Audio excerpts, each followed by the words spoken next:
اللہ سبحانہ تعالیٰ بندے کی دعا ہر وقت قبول کرتا ہے، لیکن اگر کوئی تکلیف یا بیماری ہو یا جادو کی شکایت ہو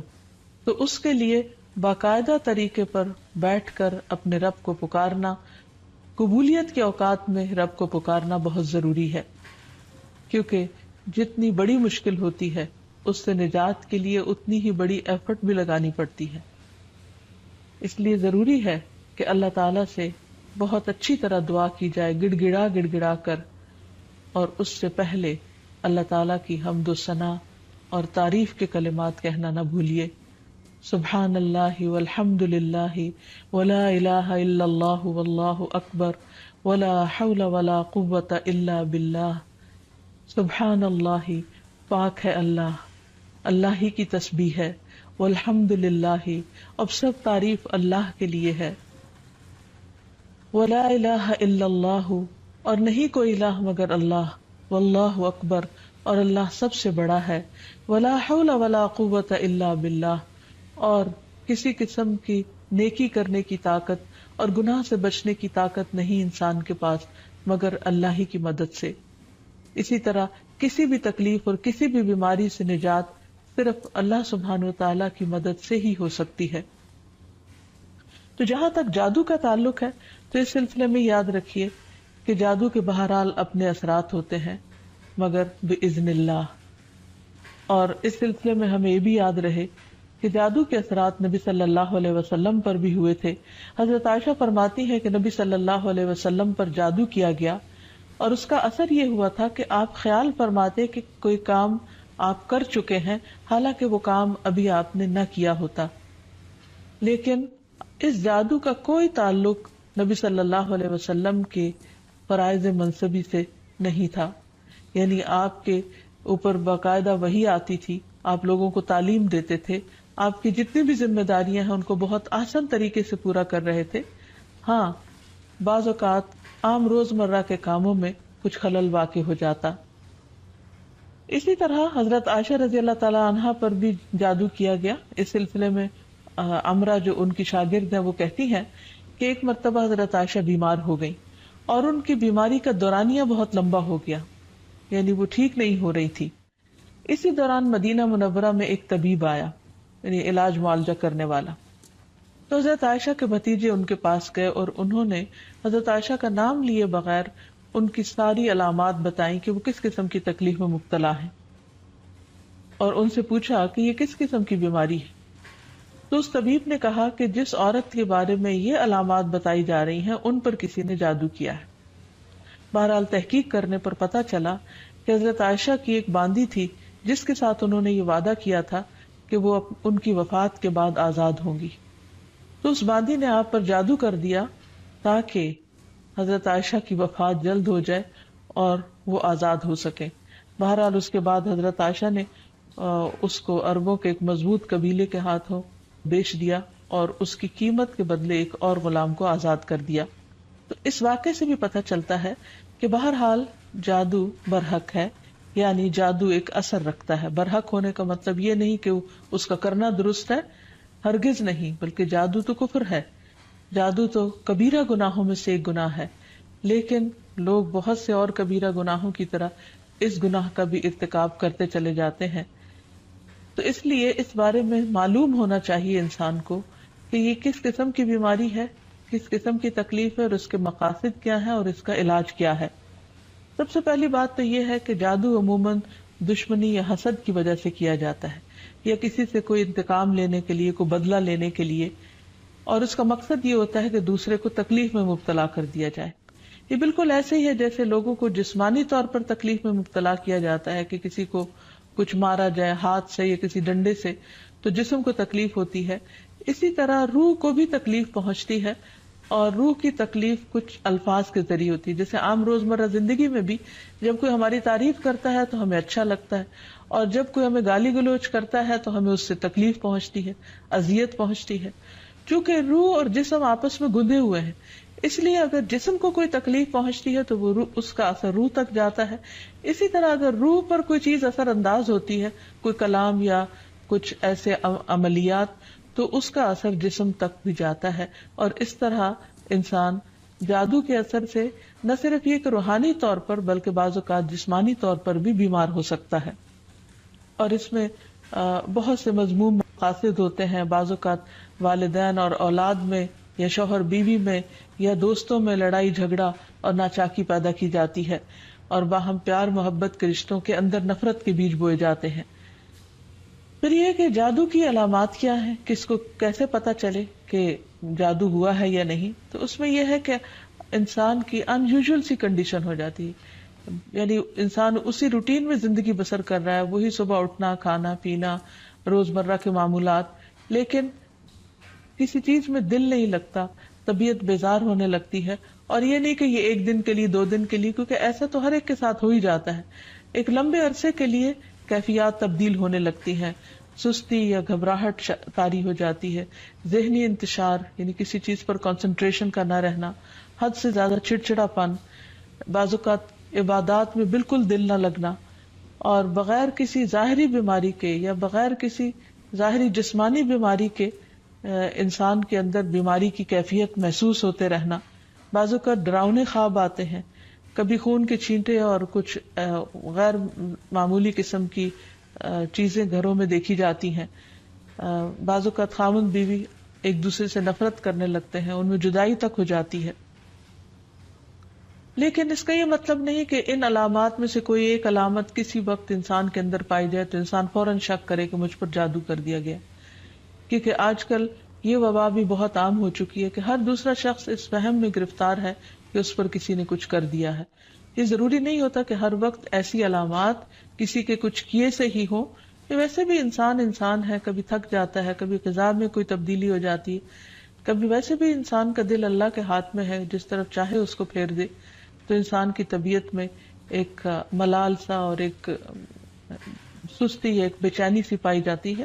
تو ان سب چیزوں کا تعلق ضروری نہیں کہ جادو سے ہی ہو، لیکن اگر جادو ہو تو یہ علامات انسان میں دکھائی دیتی ہیں. اب اگر کسی کے اندر ایسی چیزیں ہیں اور علاج کے باوجود، جسمانی علاج کے باوجود شفا نہیں ہو رہی، تو اس کے لیے ضروری ہے کہ انسان پھر روحانی علاج بھی کرے. روحانی علاج کے لیے ضروری نہیں کہ کسی بابے کے پاس یا کسی مذہبی بزرگ کے پاس ہی انسان جائے. انسان خود بھی اللہ سبحانہ و تعالیٰ کا کلام پڑھ سکتا ہے اور پورے یقین اور ایمان کے ساتھ، اور اس سے انسان کو شفا ہو سکتی ہے. کیونکہ کسی انسان کے ہاتھ میں کوئی طاقت نہیں، اصل طاقت اللہ کے کلام میں ہے، جس کو پورے یقین اور ایمان کے ساتھ پڑھنا چاہیے. بہرحال اس سے پہلے کہ انسان کسی ایسے جادو کا شکار ہو، کچھ حفاظتی تدابیر بتائی گئی ہیں. جیسے جسمانی بیماریوں سے بچنے کے لیے حفاظتی تدابیر بتائی جاتی ہیں، ایسے ہی روحانی بیماریوں سے بچنے کے لیے بھی حفاظتی تدابیر ہیں. اس میں سب سے پہلے تو یہ کہ انسان پاک صاف رہے، طہارت اور وضو کا اہتمام کرے، عبادات کی پابندی کرے، کیونکہ شیاطین ایسے شخص پر اثر انداز نہیں ہو سکتے کہ جو اللہ سبحانہ تعالیٰ کے ساتھ مضبوط تعلق رکھتے ہیں. عبداللہ بیان کرتے ہیں کہ نبی صلی اللہ علیہ وسلم کے سامنے ایک شخص کا ذکر کیا گیا کہ وہ صبح تک پڑا سوتا رہا اور نماز کے لیے بھی نہیں اٹھا. تو آپ نے فرمایا شیطان نے اس کے کان میں پیشاب کر دیا، یعنی اپنی نجاست بھر دی. تو اس سے یہ پتہ چلتا ہے کہ ایسے لوگوں پر جو فرائض سے غفلت برتتے ہیں وہ زیادہ ایسی بیماریوں کا شکار ہوتے ہیں. اسی طرح عبادات کی پابندی بہت ضروری ہے، کیونکہ جب انسان اللہ تعالیٰ کے آگے جھکتا ہے، اللہ تعالیٰ کے ساتھ اس کا تعلق مضبوط ہوتا ہے،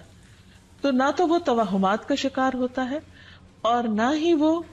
جادو اور مختلف چیزوں کا شکار ہوتا ہے، یعنی شیطانی اثرات اس پر کم سے کم ہوتے ہیں. اسی لیے نبی صلی اللہ علیہ وسلم کے سامنے جب ذکر کیا گیا کہ ایک شخص صبح تک پڑا سوتا رہا اور نماز کے لیے بھی نہیں اٹھا، تو اس پر آپ نے فرمایا کہ شیطان نے اس کے کان میں پیشاب کر دیا ہے، یعنی اپنی نجاست اس میں ڈال دی ہے. تو جو شخص شیطانی نجاست کے اثر میں ہو، پھر وہ سب سے بڑی بیماری اس کو لاحق ہو جاتی ہے، چاہے اس کو جادو کہیں یا کچھ اور. لیکن حقیقت یہ ہے کہ انسان جب اللہ کا اطاعت گزار بنتا ہے، رب کا فرما بردار بنتا ہے، تو شیطان اس کو اپنے کنٹرول میں نہیں لے سکتا. کیونکہ اللہ تعالیٰ فرماتے ہیں ان عبادی لیس لک علیہم سلطان، میرے بندے تیرا ان پر کوئی زور نہیں چلتا، کوئی زور نہیں چل سکے گا. ایک اور جگہ پر فرمایا الا عبادک المخلصین، مگر تیرے چنے ہوئے بندے. تو ہمیں ایسے بندوں میں شامل ہو جانا چاہیے جو اللہ کے محبوب ہیں، اللہ کے چنے ہوئے ہیں، اور اس کے لیے اللہ تعالیٰ نے جو ہمیں احکامات دیے ہیں، جو طریقے سکھائے ہیں، ان کے مطابق زندگی بسر کی جائے۔ پھر اسی طرح یہ ہے کہ کثرت سے اللہ تعالیٰ کا ذکر کیا جائے، خصوصاً استغفار، کیونکہ بہت سی تکلیفیں انسان کے اپنے ہی گناہوں کی وجہ سے آتی ہیں، جیسے آتا ہے ما اصابکم من مصیبت فبما کسبت ایدیکم، جو بھی مصیبت تم کو پہنچی وہ تمہارے اپنے ہاتھوں کی کمائی کی وجہ سے تھی۔ پھر اسی طرح اپنے گھروں کو تصاویر اور مجسموں سے پاک کرنا چاہیے، کیونکہ رسول اللہ صلی اللہ علیہ وسلم نے فرمایا فرشتے اس گھر میں داخل نہیں ہوتے جہاں کتا اور تصویر ہوتا ہے۔ پھر حفاظتی تدابیر میں سے یہ بھی ہے کہ انسان اپنے کھانے پینے کی عادات کو درست کرے، اور اس میں خصوصاً نبی صلی اللہ علیہ وسلم نے صبح کے وقت اجوا کھجور کھانے کا حکم دیا۔ آپ نے فرمایا جو شخص صبح کے وقت 7 کھجوریں کھائے گا یعنی اجوا، اس روز جادو اور زہر سے بچا رہے گا، یعنی اس کے اندر اتنی امیونٹی پیدا ہو جاتی ہے کہ پھر برے اثرات، زہریلے اثرات اس کو نقصان نہیں دے سکتے۔ پھر اسی طرح مختلف مواقع پر مسنون اذکار کا اہتمام کرنا، مثلاً بیت الخلاء جاتے وقت نبی صلی اللہ علیہ وسلم نے سکھایا اللہم انی اعوذ بک من الخبث والخبائث، اے اللہ بے شک میں ناپاک جنوں اور جننیوں سے تیری پناہ چاہتا ہوں، کیونکہ جادو میں بھی عموماً جنات کو استعمال کیا جاتا ہے اور وہ گندی جگہوں پر رہنا پسند کرتے ہیں، اسی لیے جب کوئی بیت الخلاء جائے تو یہ دعا پڑھ لے تو انشاءاللہ اس سے ان کے شر سے محفوظ رہے گا۔ پھر اسی طرح آپ نے فرمایا جنوں کی آنکھوں اور بنی آدم کی شرم گاہوں کا پردہ یہ ہے کہ جب کوئی بیت الخلاء جائے تو بسم اللہ پڑھ لے تو کوئی بھی اس کو پھر دیکھ نہیں سکتا۔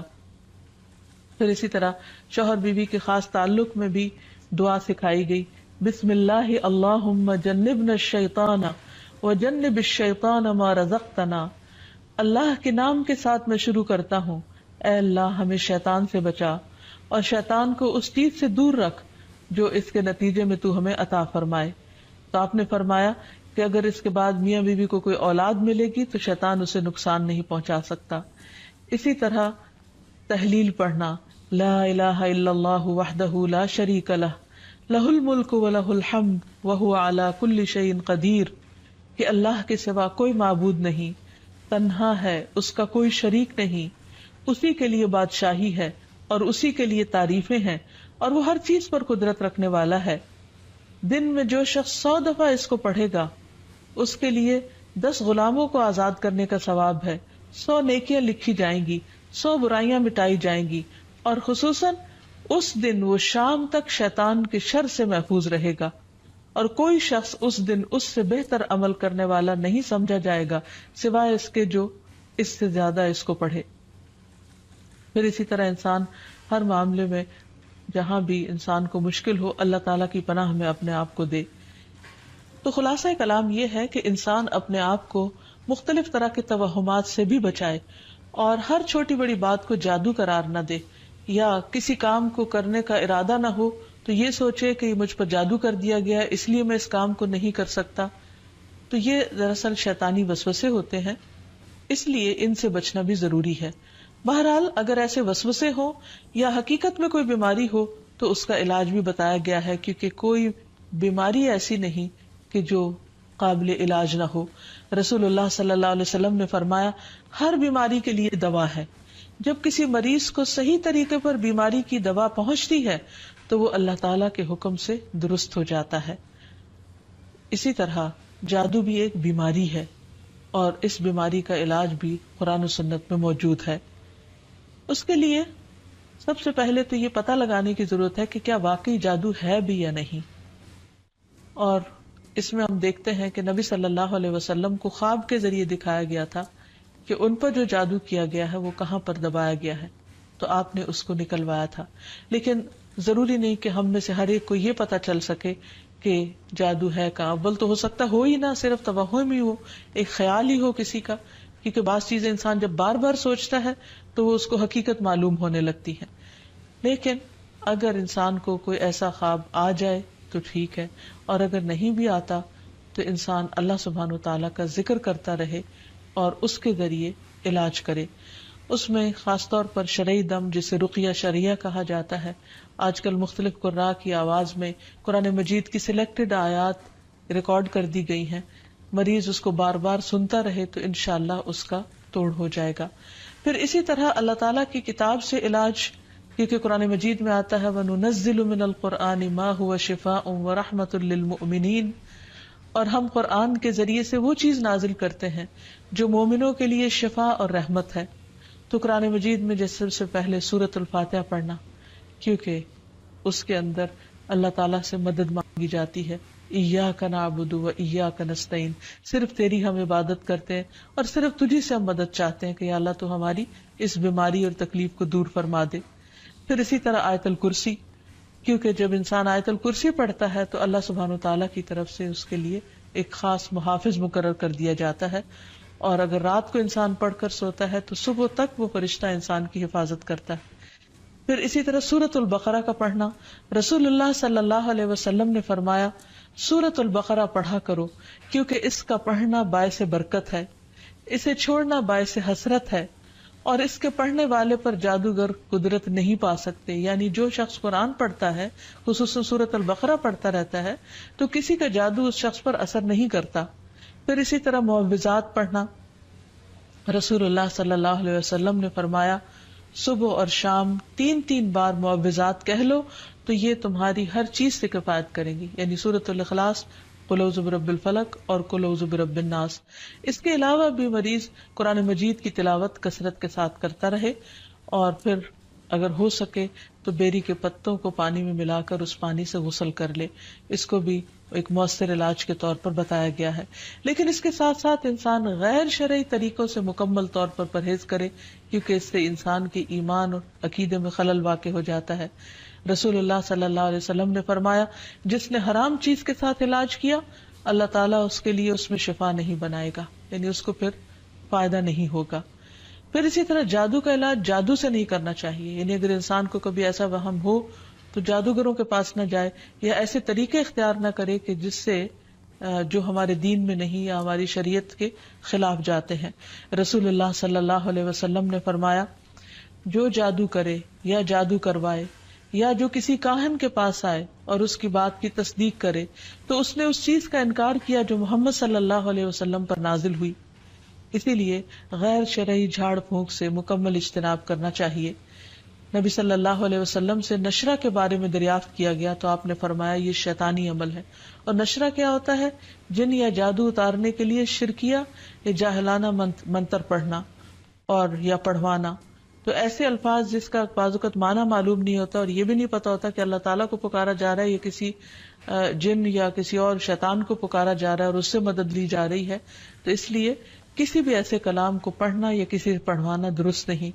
پھر اسی طرح کاہنوں اور نجومیوں کے پاس جانے سے منع کیا گیا۔ نبی صلی اللہ علیہ وسلم نے فرمایا جس نے کسی نجومی کے پاس جا کر اس سے کسی چیز کے بارے میں سوال کیا تو اس کی 40 رات کی نمازیں قبول نہیں ہوگی، یعنی اس نے اپنے دین کی بربادی کر لی۔ تو اس لیے کسی کے پاس جانے کی بجائے خود انسان زیادہ سے زیادہ قرآن مجید پڑھے، اور اگر وہ پڑھا ہوا نہیں تو آج ہر طرف بہت سی کیسٹس اور CDs اور ایسی چیزیں ملتی ہیں کہ جس سے انسان قرآن مجید کی تلاوت مسلسل سن سکتا ہے۔ ہو سکے تو مکمل قرآن مجید ایک ہفتے میں سن کر اپنے بیماری کا علاج کیا جائے۔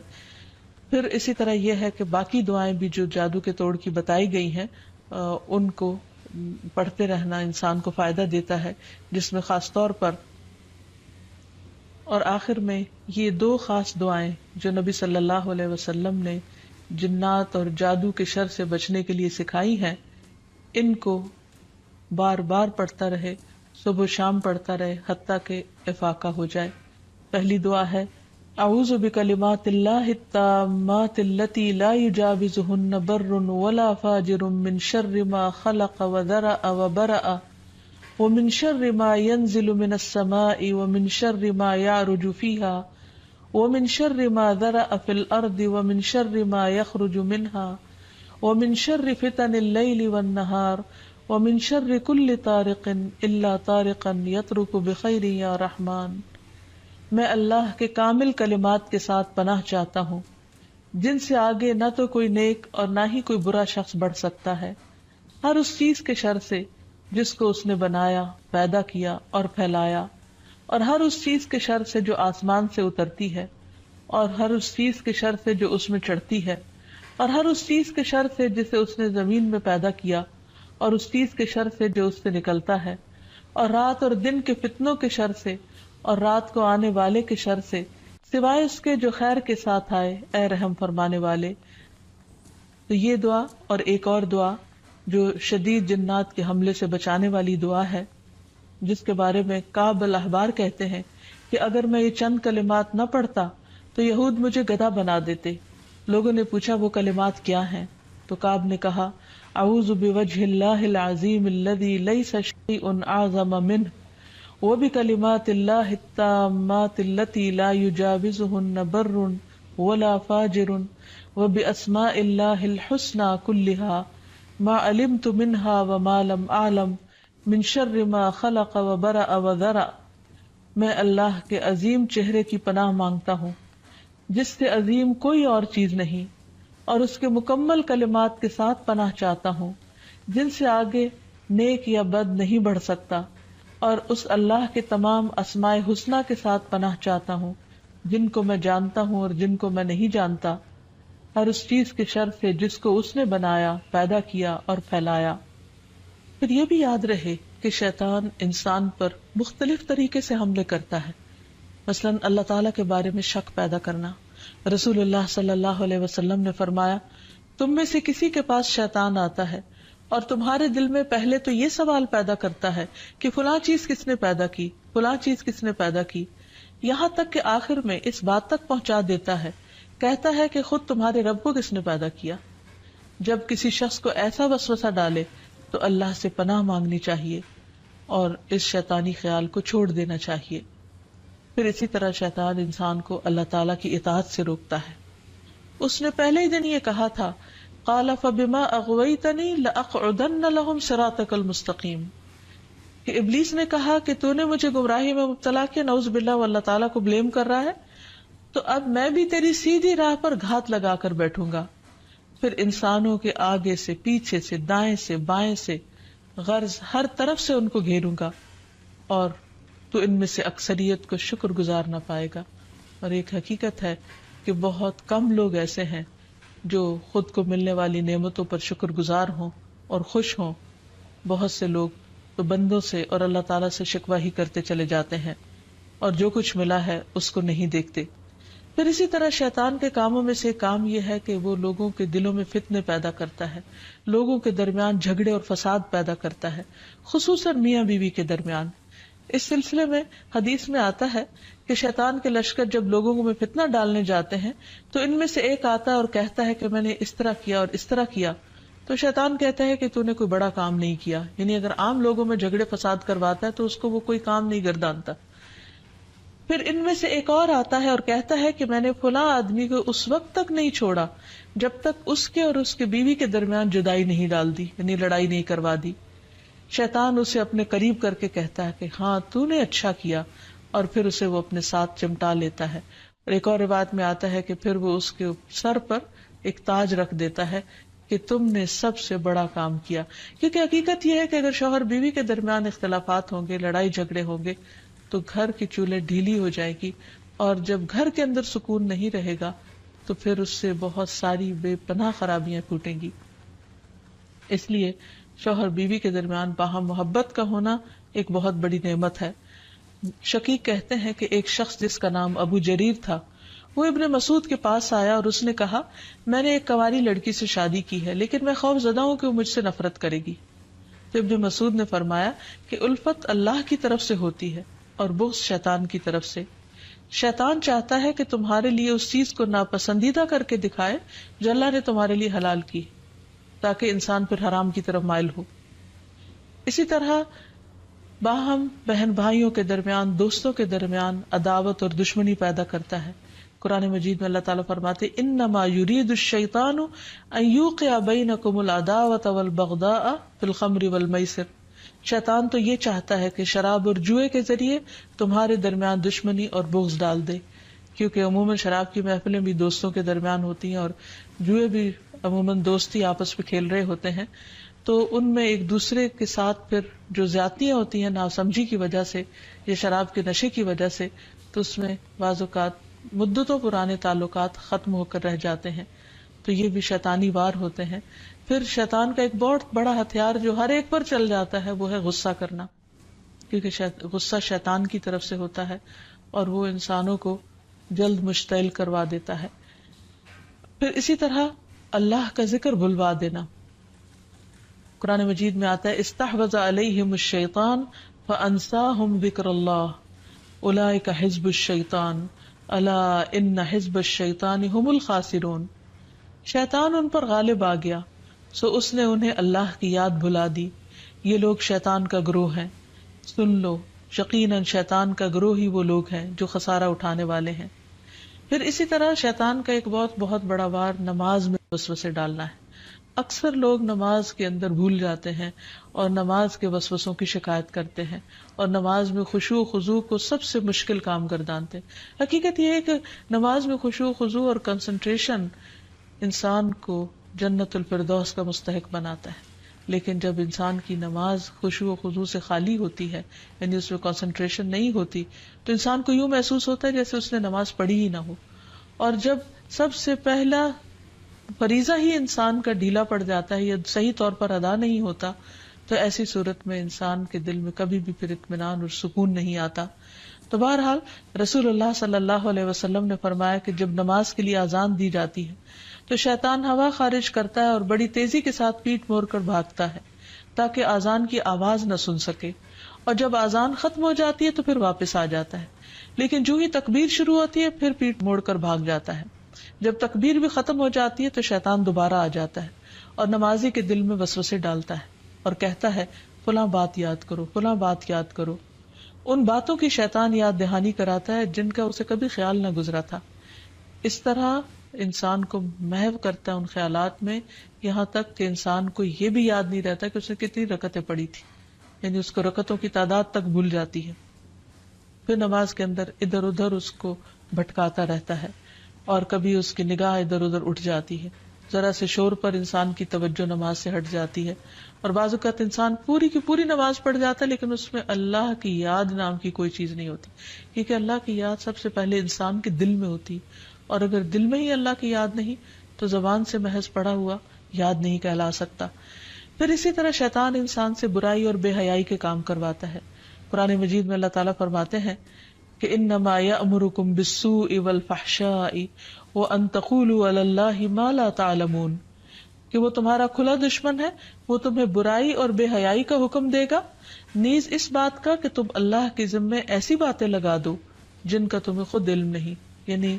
ایسی باتیں اللہ تعالیٰ کے بارے میں کہو جو لا علمی پر مبنی ہو. بہت سے لوگ اللہ کے بارے میں یا اللہ تعالیٰ کے احکامات کے بارے میں جھگڑتے ہیں بغیر یہ جانے کہ اللہ تعالیٰ نے کسی بات کا حکم کیوں دیا ہے. پھر اسی طرح شیطان کا ایک حربہ ہے انسان کا لباس اتروانا، کیونکہ جنت کا لباس اتروایا تھا آدم اور حوا سے شیطان نے ان کو بہکا کر، اور دنیا میں بھی وہ یہی چاہتا ہے کہ انسان بے حیائی اور فحاشی کی طرف مائل ہو. پھر اسی طرح انسان کے برے اعمال کو شیطان مزین کرتا ہے. جب انسان کو غلط کام کرتا ہے اور اس پر اس کو شرمندگی نہیں ہوتی، اس پر اس کو کوئی ریگریٹس نہیں ہوتے، تو یہ دراصل شیطان کا حربہ ہوتا ہے جو اس پر چل چکا ہوتا ہے. پھر اسی طرح انسان کو اذیت بھی پہنچاتا ہے. جیسے ایوب علیہ السلام کو جو بیماری تھی اس میں وہ کہتے ہیں کہ وَاذْكُرْ عَبْدَنَا أَيُّوبَ إِذْ نَادَى رَبَّهُ أَنِّي مَسَّنِيَ الشَّيْطَانُ بِنُصْبٍ وَعَذَابٍ، اور ہمارے بندے ایوب کا ذکر کیجئے جب انہوں نے اپنے پروردگار کو پکارا کہ شیطان نے مجھے سخت تکلیف اور عذاب میں ڈال دیا ہے. یعنی انسان جب بیمار ہوتا ہے تو اس وقت خصوصاً اس کو مایوس کرتا ہے، اللہ کی رحمت سے مایوس کرتا ہے، اور بعض اوقات اس کے دل میں ایسی ایسی باتیں ڈالتا ہے کہ جسمانی بیماری سے زیادہ انسان روحانی تکلیف میں مبتلا ہو جاتا ہے. اسی طرح بعض جسمانی بیماریاں بھی شیطان کی وجہ سے ہوتی ہیں. آپ صلی اللہ علیہ وسلم نے فرمایا طاعون تمہارے دشمن جنوں کی طرف سے ایک چوکا ہے اور وہ تمہارے لیے شہادت ہے، یعنی وہ آتا شیطان کی طرف سے ہے لیکن تمہارے حق میں فائدہ مند ہو جاتا ہے. اور شیطان کی یہ دشمنی انسان کے ساتھ، انسان کی پیدائش کے ساتھ ہی شروع ہو جاتی ہے. جیسا کہ ہم دیکھتے ہیں کہ نبی صلی اللہ علیہ وسلم نے فرمایا کہ جب بنی آدم پیدا ہوتا ہے تو پیدائش کے وقت شیطان اسے چھوتا ہے اور بچہ شیطان کے چھونے سے زور سے چیختا ہے، سوائے مریم اور ان کے بیٹے عیسیٰ علیہ السلام کے۔ اس کی وجہ مریم علیہ السلام کی والدہ کی دعا ہے کہ انی اعیذھا بک وذریتھا من الشیطان الرجیم، کہ میں اسے اور اس کی اولاد کو شیطان رجیم سے تیری پناہ میں دیتی ہوں۔ اور پھر شیطان تو اپنے کام کرتا ہے، لیکن انسان کو اس کے حملوں سے بچنے کی تدابیر اختیار کرنی چاہیے، جو قرآن و سنت میں ہمیں بہت اچھی طرح بتا دی گئی ہیں۔ سب سے پہلی بات تو یہ ہے کہ اللہ سبحانہ و تعالیٰ پر بھرپور ایمان اور توکل ہونا چاہیے، کیونکہ اللہ تعالیٰ کا وعدہ ہے کہ جو لوگ ایمان لائیں گے اور اپنے رب پر توکل کریں گے، شیطان ان کا کچھ بھی نہیں بگاڑ سکے گا۔ انما لیس لہ سلطان علی الذین آمنوا وعلی ربہم یتوکلون۔ پھر اسی طرح اللہ تعالیٰ کے لیے اخلاص برتنا، ہر کام صرف اللہ کے لیے کرنا، اپنے آپ کو شرک سے بچانا۔ تو جو شخص ایسا طریقہ اختیار کرے گا، شیطان کا اس پر بھی زور نہیں چلے گا۔ پھر ہر معاملے میں قرآن و سنت کی پیروی کرنا، پھر دن کا آغاز اور اختتام اللہ کے ذکر سے کرنا، اللہ کی یاد سے کرنا، اللہ کی فرما برداری کے کاموں سے کرنا۔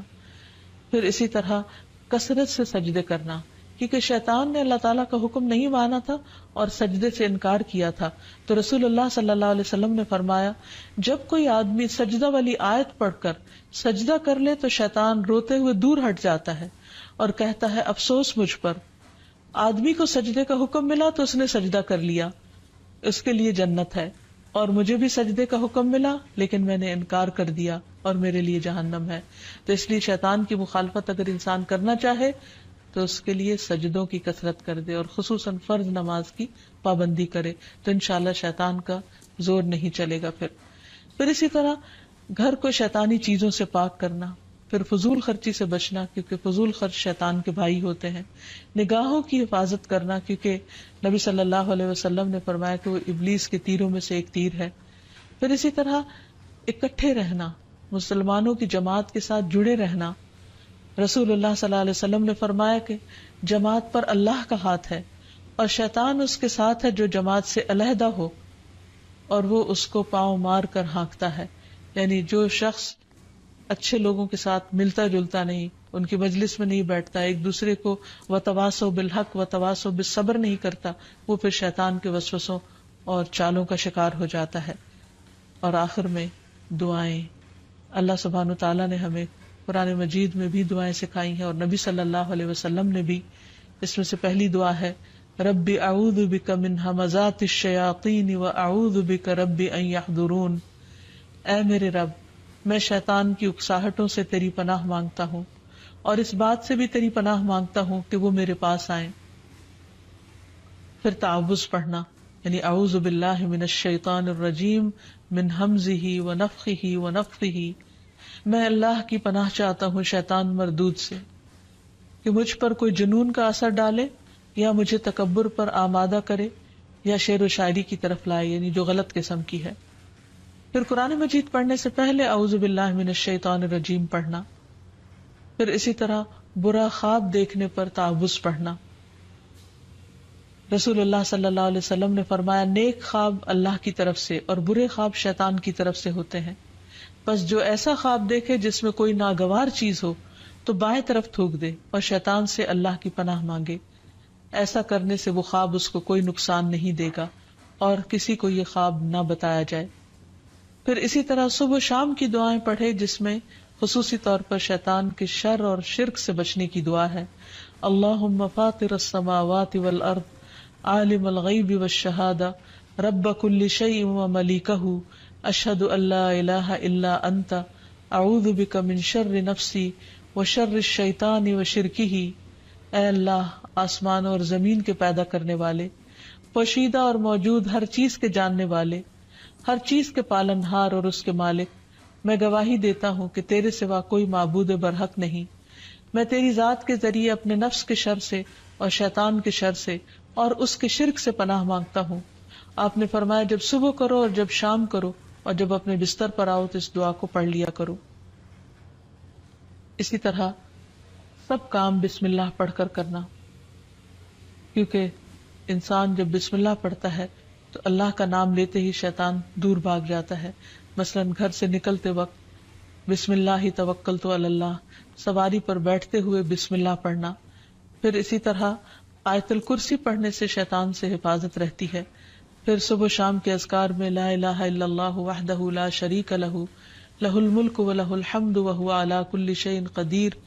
یہ 100 بار پڑھنا، اگر 100 بار نہیں تو کم از کم 10 بار انسان ضرور پڑھ لے. پھر اسی طرح لا الہ الا اللہ وحدہ لا شریک لہ لہ الملک ولہ الحمد یحیی و یمیت وہو علی کل شیء قدیر، جو شخص مغرب کے بعد 10 بار پڑھے گا اللہ تعالیٰ اس کی حفاظت کے لیے اسلحہ بردار فرشتے مقرر کر دیں گے جو اس کی صبح تک شیطان سے حفاظت کریں گے.